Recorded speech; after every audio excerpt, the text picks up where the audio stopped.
আগুন তার সমস্ত আয়োজন সম্পন্ন, তার তার শরীরের মধ্যে সেই হরমোন আগুনের মতো দাউ দাউ করে জ্বলতেছে, এই সময় তাকে দেওয়ার কথা ছিল বিয়ে নাকি? কিন্তু এইটা বর্তমান যে সেকুলার বিশ্ব ব্যবস্থা, এই সময়ের যে স্বাভাবিক চাহিদা, সেই চাহিদার যে স্বাভাবিক পূরণ, সেটাকে নিষিদ্ধ ঘোষণা করছে। আর অন্যান্য যত রাস্তা আছে, মোবাইল ফোন, পর্নোগ্রাফি, সমকামিতা, সহশিক্ষা, হ্যাঁ, তারপর হচ্ছে অবৈধ অবৈধ সম্পর্ক, হারাম অবৈধ সম্পর্ক, সবকিছুকে তারা নর্মাল করে দিচ্ছে। তাদেরকে এই ডিভাইসের, মোবাইল ডিভাইসের মাধ্যমে, তারা আমাদেরকে মিউজিকের মাধ্যমে, নাটক, সিনেমা, গানের মাধ্যমে তারা আমাদেরকে এক গ্লাস মদের মধ্যে চুবাই রাখছে যে তুই আসলে তুই আরামে আসিস, মনে কর তুই আরামে আসিস। পৃথিবীতে ব্যর্থ, মৃত আর ধ্বংসস্তূপ পিঠে নিয়ে চলে যেতে হবে আমাদের। চলে যাব, তবু আজ যতক্ষণ দেহে আছে প্রাণ, প্রাণপণে পৃথিবীর সরাবো জঞ্জাল। এ বিশ্বকে শিশুর বাস যোগ্য করে যাব আমি, নবজাতকের কাছে এ আমার দৃঢ় অঙ্গীকার। তোমারই ভাই মিটাবে জুলুম চিরতরে, তাকে কোথা খুঁজে বলো পাই। সবাই সেই সকাল থেকে এখানে বসে আছেন, আলহামদুলিল্লাহ অনেক গুরুত্বপূর্ণ বিষয় আলোচনা হয়েছে। তো এখন একটু ক্লান্তি বোধ আসাটা খুব স্বাভাবিক। তারপর আমি আপনাদের কাছে আবেদন করব, আপনারা একটু যদি ধৈর্য ধরে আলোচনাগুলো, আমি চেষ্টা করব যতটা সম্ভব সহজবোধ্য করে তোলার। কিন্তু বিষয়টাই এমন যে আসলে এই বিষয়গুলোকে বোঝাইতে হলে, এই বিষয়গুলো বোধগম্য করতে হলে কয়েক ঘন্টার একটা আলোচনা দরকার। এখন আমি আপনাদের সামনে যে বক্তব্যটা উপস্থাপন করব, এইটা মূলত যদি আমি আপনাদের সামনে পরিপূর্ণভাবে উপস্থাপন করতাম, এটা কমপক্ষে 4 থেকে 5 ঘন্টা সময় লাগতো। আমাকে যে বিষয়টা দেওয়া হয়েছে, এই বিষয়টা হচ্ছে যে আমরা আমাদের সন্তানকে কোন দুনিয়ায় রেখে যাচ্ছি। এই বিষয়টা আমি নিজেই পছন্দ করে বাছাই করেছি যে আমি এই বিষয়ে কথা বলতে চাই আপনাদের সাথে, কিন্তু আসলে সময় এত কম পাবো, এটা বেশ কম আর কি। তো মূলত আমরা প্রত্যেকেই আসলে যারা ইসলাম সম্পর্কে সচেতন, ইসলাম সম্পর্কে আমরা যারা কম বেশি ইসলামকে একটা শুধুমাত্র একটা ধর্ম না, বরং ইসলামকে আমি একটা জীবন ব্যবস্থা হিসেবে আমরা যারা উপলব্ধি করার চেষ্টা করেছি, আমরা বুঝতে পারছি যে আসলে ইসলাম ছাড়া বাকি যে সমস্ত জীবন ব্যবস্থা, যে সমস্ত জাহেলিয়াত, এই সমস্ত জাহেলিয়াত মানুষকে, মানুষের জীবন, একজন মানুষ মানুষের জীবন যাপন করবে, এই মানুষের জীবনটা সে আমাকে যাপন করতে এই জাহেলিয়াত দেয় না। এই জাহেলিয়াত কাউকে কাউকে জালেম বানায়, কাউকে কাউকে মজলুম বানায়, এবং এটা বানাবেই। এই জাহিলিয়াত হচ্ছে যারা জালেম, যারা জুলুম করে নিজেরা টিকে থাকতে চায়, জুলুম করে তারা নিজেদের আখের গোছাতে চায়, জুলুম করে যারা নিজেদের, জালেম জুলুম করত, একটা পর্যায়ে মজলুম যখন আর আর পারছে না, তখন সে কি করত? সে পাল্টা আঘাত করত। আমরা এগুলো প্রচুর ইতিহাস আমরা জানি যে গ্রিসে বিদ্রোহ হয়েছে, স্পার্টাকাসের নেতৃত্বে বিদ্রোহ হয়েছে, যুগে যুগে বিভিন্ন জায়গায় যুদ্ধ হচ্ছে, বিগ্রহ হচ্ছে। কিন্তু এই যে নতুন বিশ্ব ব্যবস্থা, দ্বিতীয় বিশ্বযুদ্ধ পরবর্তী সময়ে যে আমেরিকার নেতৃত্বে যে একচেটিয়া, এক পেরু পৃথিবী আমরা দেখতে পাই, একচেটিয়া বিশ্ব ব্যবস্থা যেটা দেখতে পাচ্ছি, এই বিশ্ব ব্যবস্থায় আপনারা দেখবেন যে বিদ্রোহ, মজলুমের বিদ্রোহ খুব কম। মজলুমের কাছ থেকে বিদ্রোহ করার সেই শক্তিকে কেড়ে নেওয়া হয়েছে। মজলুমের মধ্যে মজলুমকে নিজের হক ভুলাই দেওয়া হয়েছে। আজকে আপনি মুসলমান, আপনার যে হক দিন পালন করার, এই হকই আপনাকে ভুলাই দেওয়া হয়েছে। আজকে এই জাহেলি ব্যবস্থাপনা আল্লাহর রসুলকে গালি দেয়, এইটাকে সে প্রোটেক্ট করে। আপনারা জানেন এখন গণমাধ্যম আইন তৈরি হচ্ছে, এই গণমাধ্যম আইনের মধ্য দিয়ে তারা আল্লাহ এবং তার রসুলকে গালি দেওয়ার অধিকারকে সুরক্ষা দিচ্ছে। আর যারা আমরা আল্লাহ এবং তার রসুলের সম্মানের জন্য আমরা যারা মাঠে নামবো, আমরা যারা রাস্তায় নামবো, তাদেরকে সে অত্যাচার করতেছে, টর্চার করতেছে, তাদেরকে জেলখানায় ভরতেছে এবং তাদেরকে দমন করার জন্য তারা আইন তৈরি করতেছে। তাহলে এবার চিন্তা করে দেখেন যে আসলে এই জাহেলিয়াত আমাদের অধিকার, মানুষের মধ্যে যে অধিকার বোধ, এই অধিকার বোধকে সে উঠাই নিচ্ছে। মজলুম এটাকে আর নিজের অধিকার মনে করে না। এই পর্যায়ে এটা ইতিহাসে কখনো হয় নাই। এরা মিডিয়ার মাধ্যমে, বিভিন্নভাবে মিডিয়ার মাধ্যমে এটা করে, শিক্ষা ব্যবস্থার মাধ্যমে এটা করে। সুতরাং আমরা এমন একটা দুনিয়ায় আমাদের শিশুদেরকে রেখে যাচ্ছি যেখানে সে নিজের অধিকারের কথাটুকু বলতে পারবে না। এমনকি সে মানুষ হয়েও সে একটা পশুর মতো জীবনযাপন করবে এই পৃথিবীর বুকে, কিন্তু সে এটুকু বুঝবে না যে আসলে তার ভালো কিসে ছিল। ইসলাম থেকে, ধর্ম থেকে তারা পরবর্তী প্রজন্মকে দূরে নিয়ে যাওয়ার জন্য যত ধরনের বন্দোবস্ত করার সমস্ত ধরনের বন্দোবস্ত তারা করছে। এবং কথাটা আমি এভাবে বলতে পছন্দ করি যে বর্তমান যে বিশ্ব ব্যবস্থা, জুলুমি বিশ্ব ব্যবস্থা, এটা পুরা পৃথিবীটাকে তারা একটা আগুনের উপর তুলে ধরে রাখছে। অন্যভাবে যদি এই কথাটা বলি, কখনো কখনো পড়তে গিয়ে মনে হয় যে তারা পৃথিবীটাকে আগুনের উপর তুলে দিয়ে রাখছে, সমস্ত 700 কোটি মানুষকে আগুনের উপরে দিয়ে তারা কাবাব বানাচ্ছে, গ্রিল করতেছে এই পুরো বিশ্ব ব্যবস্থাটা। আমার আলোচনা শেষে এই বক্তব্যটার মানে যৌক্তিকতা আপনারা বুঝবেন। আমি শুরু করতেছি এটা দিয়ে। আবার কখনো কখনো পড়তে পড়তে মনে হয় যে তারা এই পুরো 700 কোটি মানুষকে তারা এক এক গ্লাস মদের মধ্যে তারা চুবায় রাখছে। আমাদেরকে তারা নেশাগ্রস্ত বানায় রাখছে। আমাদেরকে তারা সঠিক বেঠিক, কোনটা ভুল কোনটা শুদ্ধ, কোনটা আসলে প্রকৃত মানুষের জীবন হওয়া উচিত এবং কোনটা পশুর জীবন, এই সমস্ত যে সেন্স, বোধ বুদ্ধি, এইগুলোকে তারা হরণ করে রাখছে আমাদের বিভিন্নভাবে। হ্যাঁ, বিভিন্নভাবে কি কি ভাবে সেগুলো নিয়ে আমরা এখন আলোচনা করবো। তাহলে আলোচনার শেষে গিয়ে আপনারা আমার এই কথার বাস্তবতা বুঝতে পারবেন। এবং এই প্রসঙ্গে কোরআনের একটা আয়াত আমার মনে পড়ে। আমি এই জাহেলি জীবন ব্যবস্থা এটা পড়তে পড়তে আমার কাছে ওই কোরআনের আয়াতটা ভেসে ওঠে, যেখানে যদিও আল্লাহ তাআলা আয়াতটা উল্লেখ করছেন কিয়ামতের দিনের ঘটনা হিসেবে, কিন্তু এখনকার অবস্থার সাথে এটার কিছু মিল আছে। আল্লাহ তাআলা কোরআনের একটা আয়াতের মধ্যে বলছেন না যে কিয়ামতের সেই ভয়াবহতা দেখে গর্ভবতীরা গর্ভপাত করে ফেলবে এবং আপনি দেখবেন মানুষরা নেশাগ্রস্ত। তারপরে আল্লাহ তাআলা বলতেছেন না, আসলে তারা সুকারা, তারা নেশাগ্রস্ত না, তারা মাতাল না, বরং এটা আল্লাহর আযাব। ঠিক একই রকমভাবে বর্তমান পৃথিবী, এই যে যারা যে আমরা পশ্চিমা লিবারেল পুঁজিবাদী বিশ্ব ব্যবস্থা, এই বিশ্ব ব্যবস্থাটা পুরা পৃথিবীর সমস্ত মানুষকে নেশাগ্রস্ত করে রাখছে। আমরা প্রত্যেকে নেশাগ্রস্ত এবং আমাদের সন্তানদেরকে, আমরা তো দুনিয়া থেকে আমাদের বয়স হয়ে গেছে, আমরা হয়তো 5-10 বছরের মধ্যে চলে যাবো, 10-15 বছরের মধ্যে, কিন্তু আমাদের ছোট ছোট ছোট বাচ্চাগুলা যারা এখন বড় হচ্ছে, তারা এই পৃথিবীতে তারা রয়ে যাবে এবং তারা আমরা যে পরিমাণ কষ্ট করতেছি তারা আমাদের দ্বিগুণ কষ্ট করবে, 3 গুণ 4 গুণ 5 গুণ 100 গুণ বেশি কষ্ট তারা করবে, কিন্তু বলতে পারবে না কাউকে। নিজে নিজে কষ্ট করতে থাকবে কিন্তু কাউকে বলতে পারবে না। তো সেটা নিয়ে আমরা আলোচনা করি। দেখেন, 1 নম্বর হচ্ছে বর্তমানে এই পৃথিবী তারা মানুষের ভিতরে, আমাদের যে দেহের ভিতরে যে মেকানিজম, এই মেকানিজমের মধ্যে একটা মেকানিজম হচ্ছে আগেকার যুগে আমি যখন একটা বাঘের সামনে পড়ছি, কথার কথা, জঙ্গলে বা কোন একটা শত্রুর সামনে আমি যখন পড়ছি, বাঘের সামনে পড়ছি, তখন আমাদের দেহের মধ্যে এরকম কিছু মেকানিজম তৈরি করা আছে যে আমি তখন আমার দেহের তখন রক্তের প্রেশার বেড়ে যাবে, আমার তখন প্রচুর পরিমাণে রক্তের মধ্যে গ্লুকোজ বেড়ে যাবে, আমার তখন প্রচুর শরীরে পাওয়ার চলে আসবে, হ্যাঁ, এবং আমি তখন দৌড়ায় পালায় যাব, অথবা আমি তার সাথে ফাইট করব। দুটার একটা, হয় আমি তার সাথে ফাইট করব অথবা আমি পালাবো। এবং এই ফাইট করা অথবা পালানোর জন্য আমাদের শরীরে যে যে ধরনের মেকানিজমগুলোকে করা দরকার ছিল, আল্লাহ তাআলা ওই ব্যবস্থাটা আমাদের শরীরের মধ্যে রেখে দিয়েছেন। হ্যাঁ, সেটা হচ্ছে আমার তখন ঘুম চলে যাবে, আমার তখন পেশাব পায়খানাটা বন্ধ হয়ে যাবে। কারণ এখন পালানোর দরকার, এখন পেশাব চাপলে হবে, এখন পায়খানা চাপলে হবে না, সুতরাং পালাতে হবে। 3 নম্বর হচ্ছে আমার ব্লাডের প্রেশারটা বেড়ে যাবে, কারণ আমার এখন প্রচুর রক্ত আমার এই পেশিগুলোতে আসতে হবে। হ্যাঁ, আমার শরীরে অন্যান্য জায়গায় রক্তের প্রবাহ কমে যাবে এবং পেশিতে রক্তের প্রবাহ বেড়ে যাবে। হ্যাঁ, এরকম কিছু। তারপর হচ্ছে শরীরের যে জমানো গ্লুকোজগুলো আছে, এই গ্লুকোজটাকে রক্তে ভেঙে ছড়ায় দেওয়া হবে, যাতে করে আমার শরীরে এখন শক্তি লাগবে প্রচুর, আমার এখন লাগবে। এই ব্যবস্থাগুলো আমাদের শরীরের মধ্যে আছে। কিন্তু বর্তমানে যে বিশ্ব ব্যবস্থা, এই বিশ্ব ব্যবস্থাটা আমাদের মধ্যে সার্বক্ষণিক এই রেড অ্যালার্ট সিস্টেম তৈরি করে রাখে আমাদেরকে, বুঝতে পারছেন?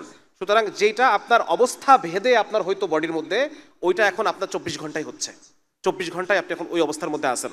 এই জন্য আমাদের রক্তের গ্লুকোজ বেশি হয়ে থাকে, যেটাকে ডায়াবেটিস বলি, রক্তের প্রেশার কারো বেড়ে থাকে। সবসময় আমাদের একটা মানে ফাইট অর ফ্লাইট, হয় মারো অথবা পালাও, এই মেকানিজম সার্বক্ষণিক আমার এখন অ্যাক্টিভেট হয়ে থাকে।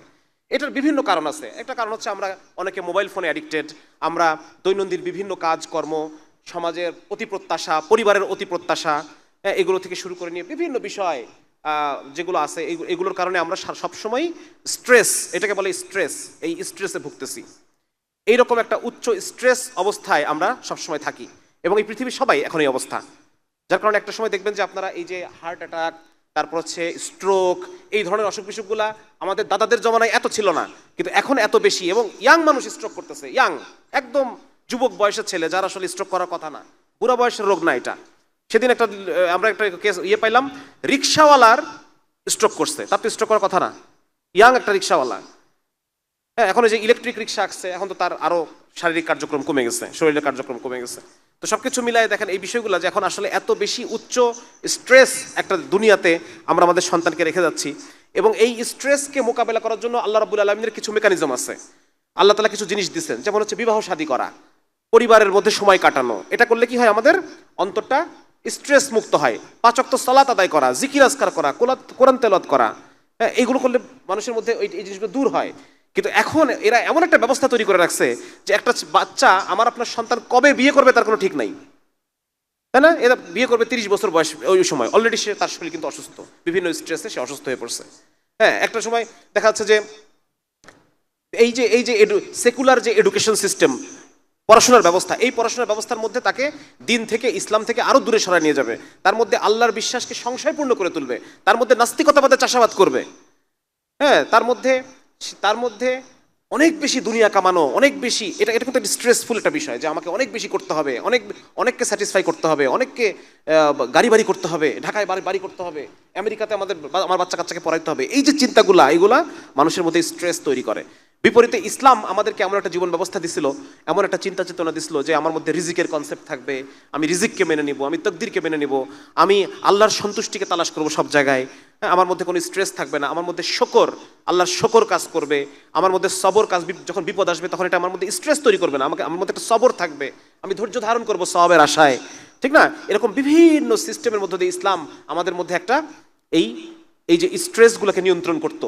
কিন্তু বর্তমানে যে সেকুলার শিক্ষা ব্যবস্থা, এই সেকুলার শিক্ষা ব্যবস্থা আমার সন্তানকে এই মেকানিজম থেকে দূরে নিয়ে যাবে। 3 নাম্বার হচ্ছে, দেখেন, এমন একটা বর্তমান সমাজকে বলা হয় হাইপার সেক্সুয়ালাইজড সমাজ।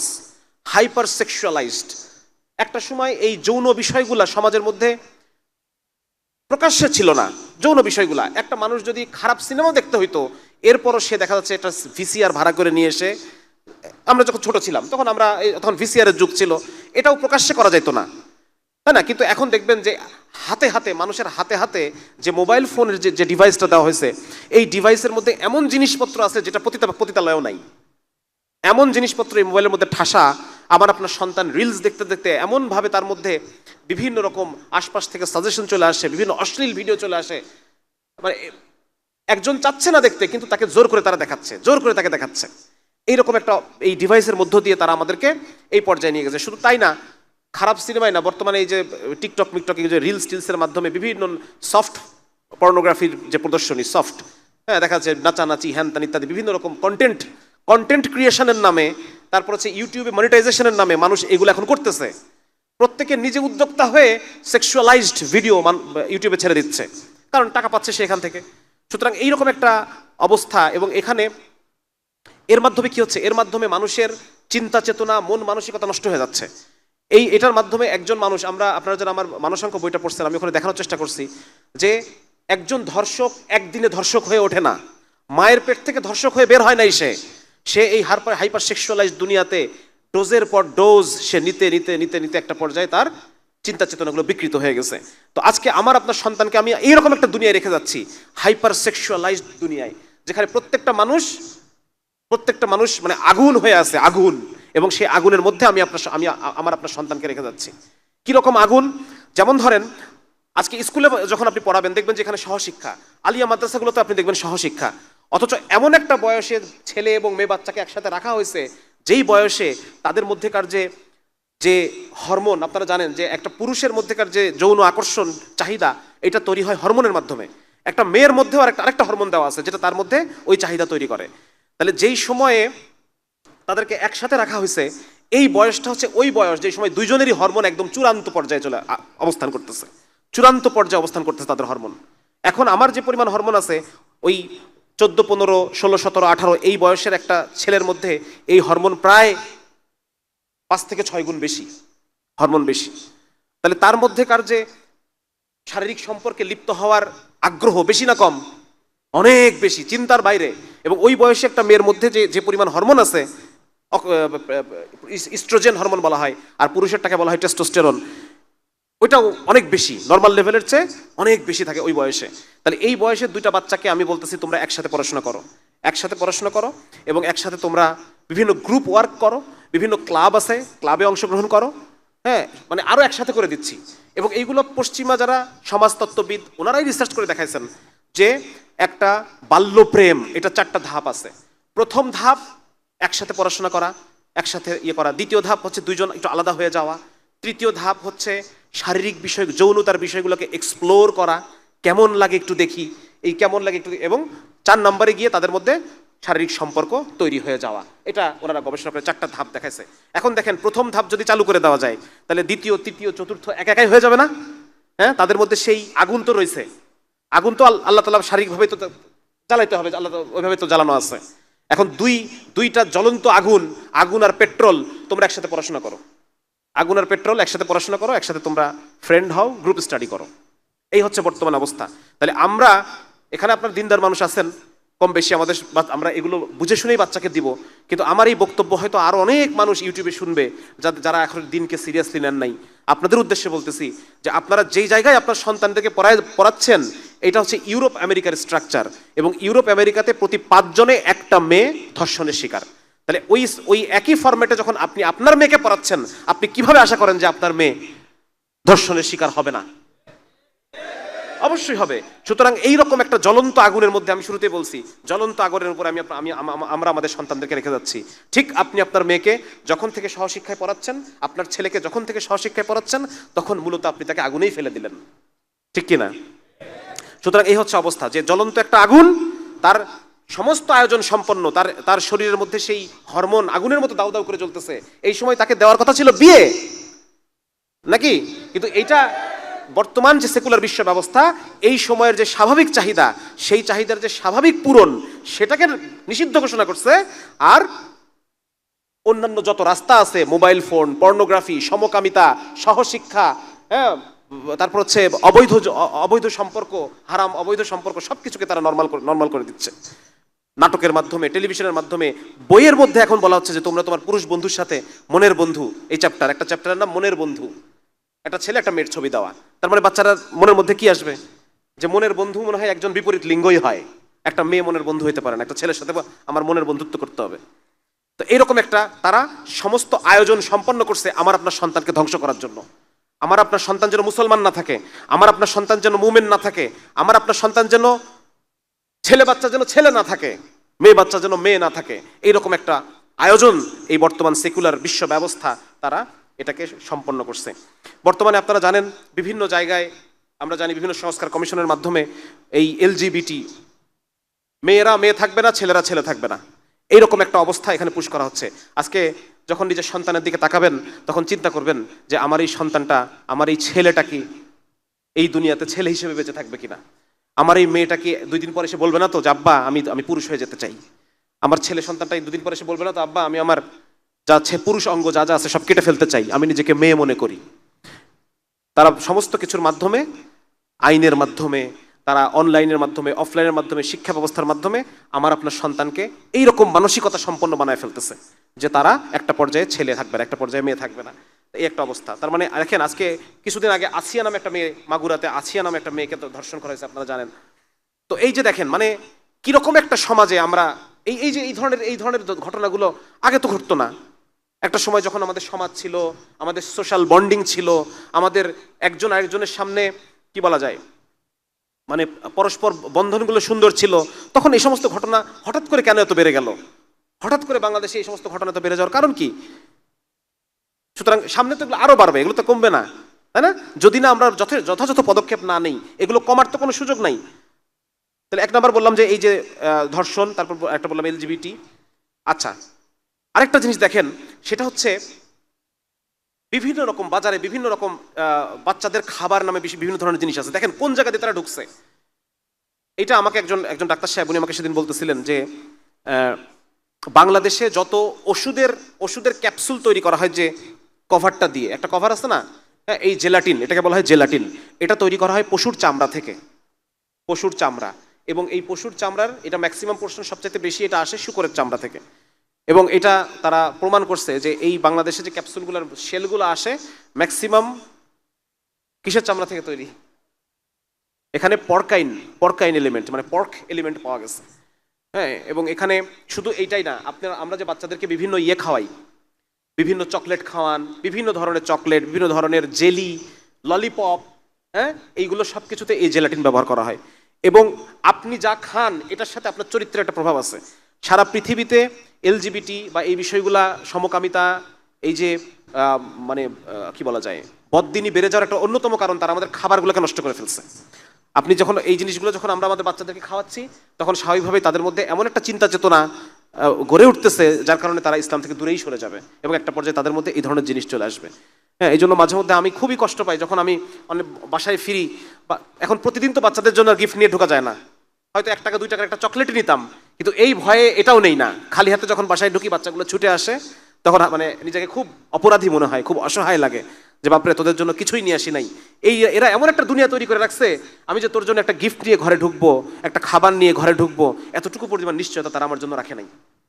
এই সমস্ত যে বাচ্চাদের শিশু খাদ্য বলে যে জিনিসগুলো আমরা চিনি, এইগুলোর মধ্যে এমন সব ইনগ্রেডিয়েন্ট দেওয়া, অনেক সময় অনেক ভিডিও চলে আসে, আপনারা দেখেন না মাঝে মধ্যে, বিভিন্ন কেমিক্যাল থেকে শুরু করে নিয়ে বিভিন্ন রং, বাজে রং, টেক্সটাইলের রং, হ্যান ত্যান কত কিছু তারা ইউজ করে। হ্যাঁ, সুতরাং সেদিন একজন একটা কথা বলতেছিলেন যে কোন একটা জাতি কতটা সভ্য এটা বোঝা যাবে তার খাবারের অভ্যাসটা দেখে। আপনি অনেক জাতি দেখবেন, সে জাতির দেখবেন যে আর্থিক অবস্থা খারাপ, কিন্তু খাবারটাকে তারা নষ্ট করে নাই। মানুষ যা খায় এবং ওষুধ, খাবার এবং ওষুধ, আর সব নষ্ট হয়ে যাক, এই দুটো জিনিস সাধারণত কোনো সভ্য মানুষ নষ্ট করে না, ঠিক কি না? অন্ততপক্ষে এই দুটো জিনিসকে, যেটা আমি খাবো, আমি নিজেই খাবো একটা সময়, আমারই বাচ্চা কাচ্চা খাবে, এই জিনিসটা নষ্ট করা যাবে না। কিন্তু এই আমাদের বর্তমানে বিশেষ করে তৃতীয় বিশ্বের দেশগুলাতে, হ্যাঁ, তৃতীয় বিশ্বের যে দেশগুলো আছে, এই দেশগুলাতে এই অবস্থা তারা করছে যে বাচ্চাদের খাবারটাকে পর্যন্ত তারা ঠিকঠাক রাখে নাই। আচ্ছা, তারপর হচ্ছে যদি বলি ঔষধের কথা, আজকে কি ভয়ঙ্কর একটা দুনিয়াতে আমরা আমাদের বাচ্চাদেরকে রেখে যাচ্ছি যে আমাদের মেডিকেল সায়েন্সের যে তথ্য অনুসারে যদি কোনো জীবাণুকে আপনি মারতে চান, তাহলে পরে তাকে মানে যথেষ্ট ডোজে ওষুধ পেলে পরে সে মরবে। এর চাইতে কম যদি পায় তাহলে কি হবে? কম পাইলে পরে রেজিস্ট্যান্স তৈরি করবে, সে তার প্রতিরোধ ব্যবস্থা তৈরি করবে, সে মরবে না। ওই যে একটা কথা আছে একজন মনীষীর, যে what doesn't kill you makes you stronger. যেটা তোমাকে মানে মেরে ফেলে না, ওইটার দ্বারা তুমি আরো শক্তিশালী হও।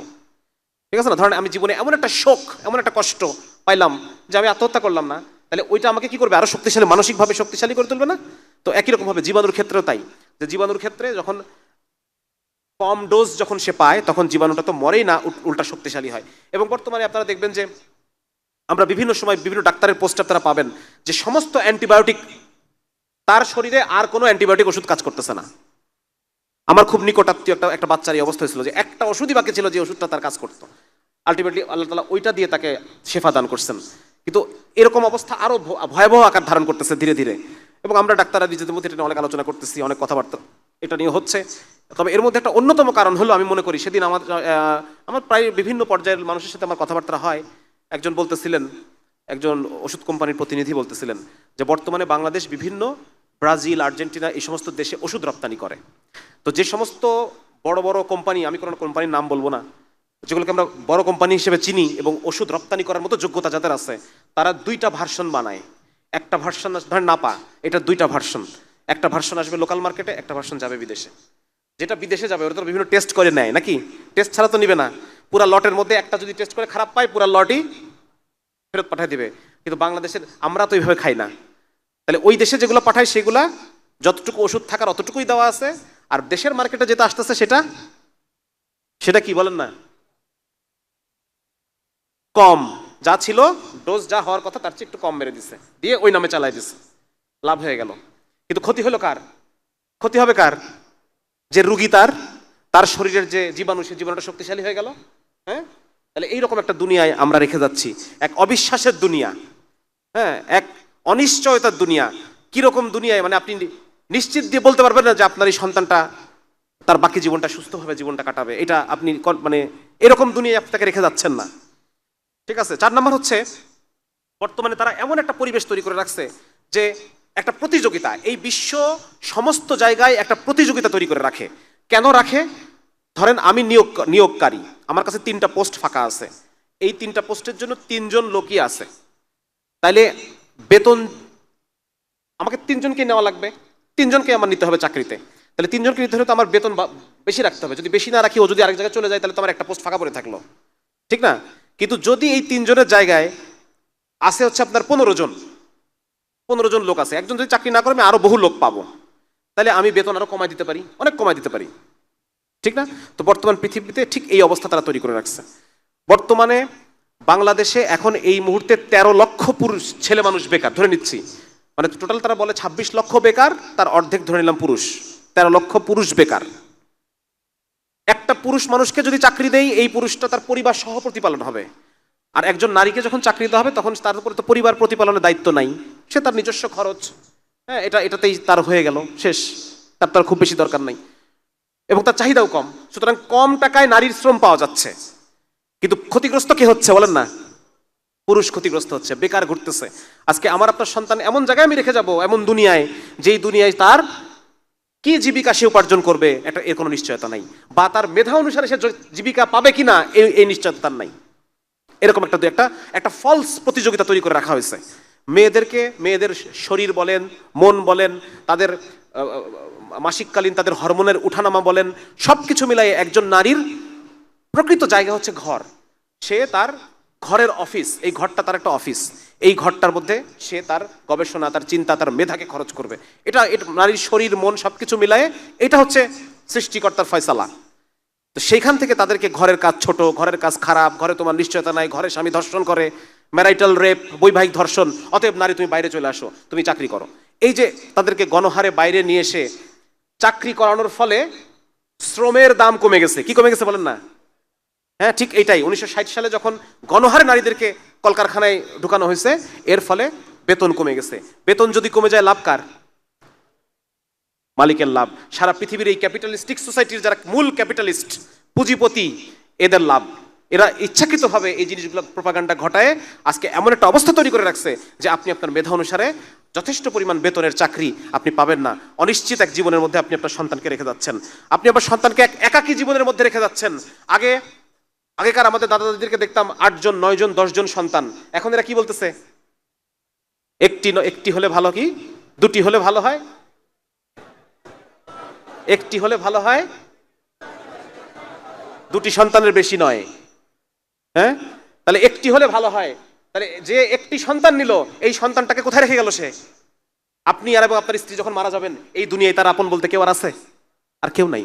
কারো কাছে গিয়ে সে, যার কাছে গিয়ে সে 2 ফোঁটা চোখের পানি ফেলবে, সে তাকে তিনি উপহাস করবে। তার আর কোনো ভাই নাই, আর কোনো বোন নাই, আপন বলে আর দুনিয়াতে কেউ নাই। 2টা সন্তান হলে তাই, যদি 7-8টা হইতো, কারোর সাথে কারো না কারো মিলতাল হয়ে একরকম ভাবে সে দুনিয়াতে আপনজন কাউকে না কাউকে পেয়ে যেত। কিন্তু আজকে তারা আমাদেরকে কি করলো? আমাদেরকে একা।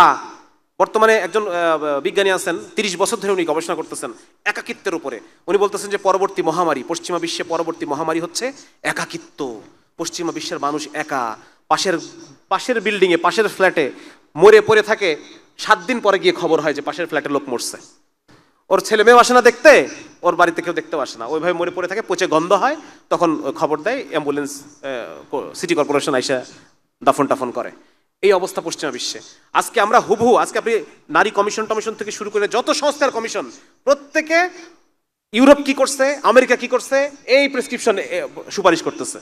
আরে ভাই, ইউরোপ আমেরিকার ফলাফল তো দেখো। ইউরোপ আমেরিকার 50% বাচ্চা হচ্ছে জারজ। কত পার্সেন্ট? আজকে ওরা আমাদের মধ্যে বিয়ে কঠিন করতেছে যে স্বামী স্ত্রী তালাক হয়ে গেলে 50-50 সম্পদ বন্টন হবে। তাহলে এখন এই বিয়ে করার রিস্ক আর কে নেবে বলেন? বিয়ে করার রিস্ক না? পশ্চিমা বিশ্বের লোক মানুষজন বিয়ে করে না, লিভ টুগেদার করে। আরে বিয়ে করলেই তো ডিভোর্স হওয়ার পর অর্ধেক সম্পদ দিয়ে দেওয়া লাগবে, ও ঝামেলার মধ্যে কে যাবে? তাহলে এই যে তাহলে আমাদের এই বাংলাদেশেও এখন এরা একই লক্ষ্যে অগ্রসর হচ্ছে। তারা চাচ্ছে এই দেশে যেন জারজ সন্তানের পরিমাণ বেড়ে যায়। কারণ ওরা দেখছে, পশ্চিমারা গবেষণা করে দেখছে, যেই সন্তানের বাপ থাকে না, এই সন্তান হয় কম্পালসিভ কনজিউমার। সে বেশি বেশি ফাস্ট ফুড খায়, সে বেশি বেশি সিনেমা দেখে, সে বেশি বেশি সময় ফেসবুক ব্রাউজ করে, ইন্টারনেট ব্রাউজ করে, বেশি বেশি সময় সে তার বিভিন্ন মানসিক রোগ হয়, বিভিন্ন ওষুধ লাগে।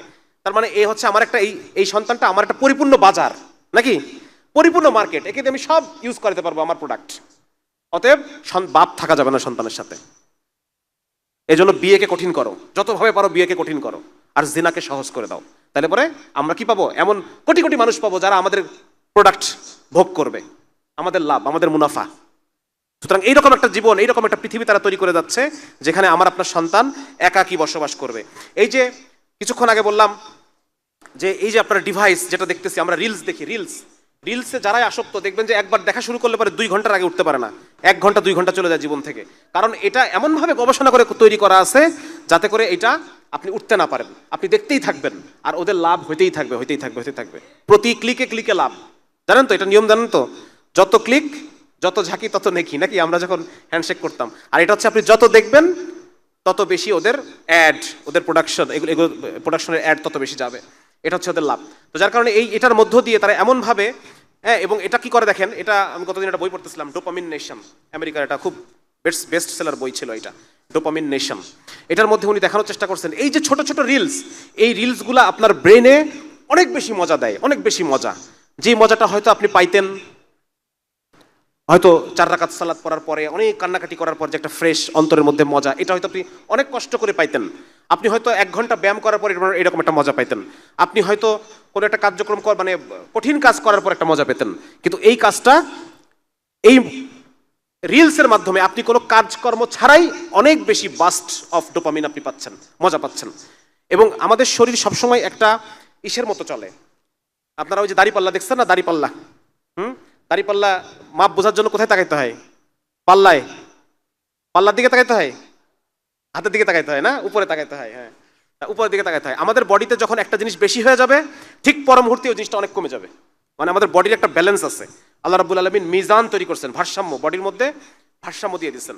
তো যখন একটা মানুষ অনেক বেশি দেখতেছে, রিলস দেখে মজা নিচ্ছে, সে তো তার ব্রেনের মধ্যে খুব মজা, অনেক বেশি খুচরা মজা। হ্যাঁ, তো এইটা তারপরেই সে তার মধ্যে ডিপ্রেশন চলে আসবে, তার ইমিডিয়েট পরেই তার মধ্যে ডিপ্রেশন চলে আসে। আপনারা লক্ষ্য করবেন, যখন আপনি একটা কফি খাইলেন, অনেকক্ষণ আপনার ঘুম আসতেছে না, ঘুম না আসার পরে পরবর্তীতে এত ক্লান্ত লাগে আর এত ঘুম লাগে, কারণ যখন ওই ক্যাফেইনের কাজ কর্মকাণ্ড শেষ হয়ে গেছে, এরপরে আপনার ক্লান্তি চলে আসছে। ওই একই রকম, একই জিনিস, একই মেকানিজম। হ্যাঁ, সুতরাং এই যে প্রচুর ডোপামিন, এটা মানুষকে আরো ডিপ্রেসড করে তোলে, ডিপ্রেসড। এবং তার দুনিয়ার আর কোনো মজা ভাল লাগবে না, কারণ সে অল্প কষ্টে বেশি মজা পাচ্ছিল। এবং দুনিয়ার যে স্বাভাবিক মজা, সন্তানের সাথে গল্প করে যে মজা, স্ত্রীর সাথে স্বাভাবিক গল্প করে যে মজা, একটা ধান ক্ষেতের ধারে প্রচন্ড সুন্দর বাতাস হচ্ছে, এর মধ্যে দেখে যে পরিমাণ সুন্দর মজা, এই স্বাভাবিক দুনিয়ার মজা তার আর মজা লাগবে না। সুতরাং আপনার সন্তানকে আপনি একটা নিরস পৃথিবীতে আপনি রেখে যাচ্ছেন, যেখানে সবকিছু তার কাছে মেঘাচ্ছন্ন আকাশের মতো গ্লুমি। হ্যাঁ, তার জন্য মন খারাপ করা একটা পৃথিবীতে আপনি তাকে রেখে যাচ্ছেন। ঠিক আছে। 4 নম্বর হচ্ছে মিউজিক। মিউজিক একটা মহামারী আকার ধারণ করছে। এই মিউজিকটা হচ্ছে মদের মতো।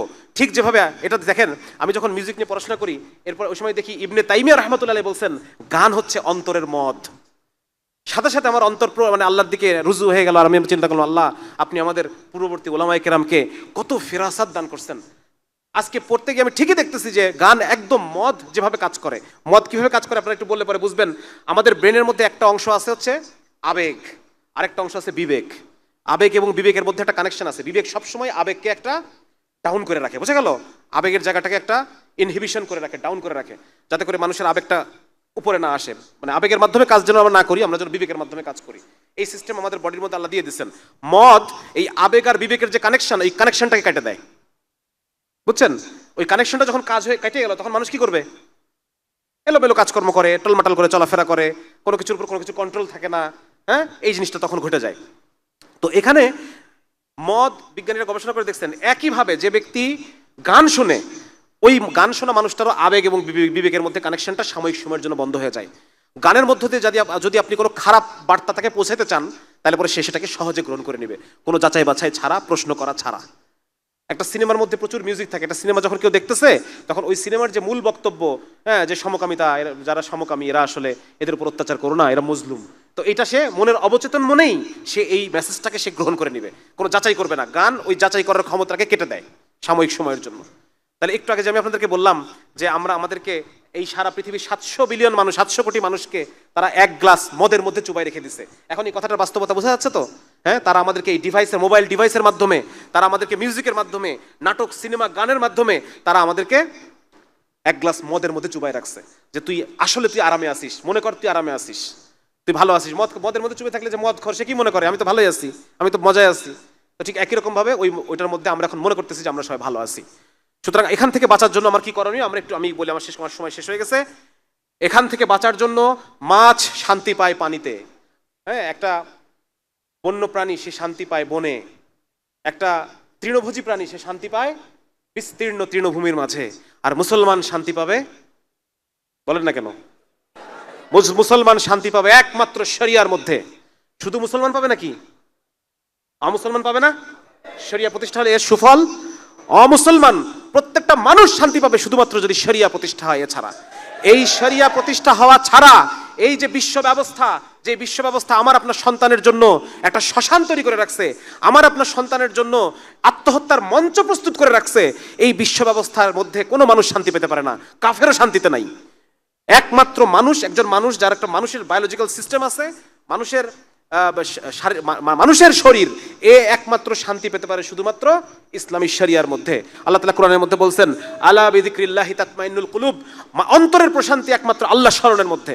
এটা ছাড়া কোনো অন্তর শান্তি পেতে পারে না। সুতরাং ইসলামী শরিয়া যদি প্রতিষ্ঠা না হয়, তাহলে পরে আমার আপনার সন্তানকে আমরা এই রকম একটা ভয়ঙ্কর দুনিয়াতে রেখে যাচ্ছি, যেখানে তার আত্মহত্যা করার সম্ভাবনাই বেশি। বিভিন্ন মানসিক অসুখে, বিসুখে, চিন্তা চেতনায় মাদকাসক্ত হয়ে ধুকে ধুকে হয় এমন একটা জীবন সে পার করবে যেটা আসলে কুকুর বিড়ালের জীবন।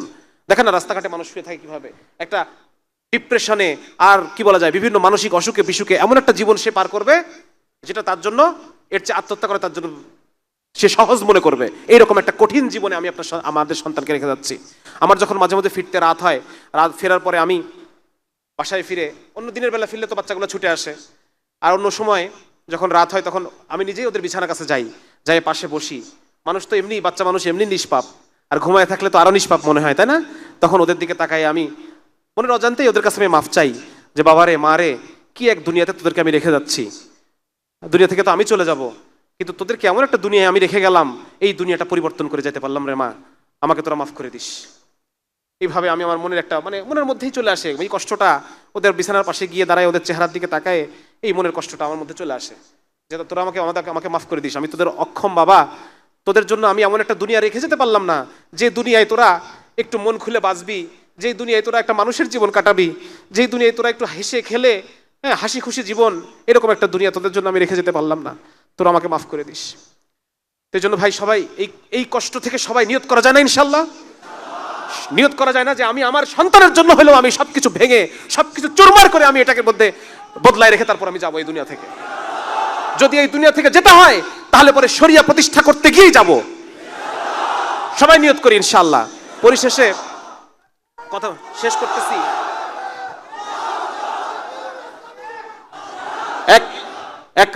এক কাফের এক কবি, উনি লিখে, কবি, এই কবিতাটা প্রাসঙ্গিক এই জন্য উল্লেখ করতেছি। রাসূল সাল্লাল্লাহু আলাইহি ওয়াসাল্লাম একবার কবি লাবিদ, কাফের কবি, তার কবিতা সম্পর্কে প্রশংসা করছিলেন। তো এই জন্য আমি কবিতাটা আপনাদের সামনে একটু নিয়ে আসলাম।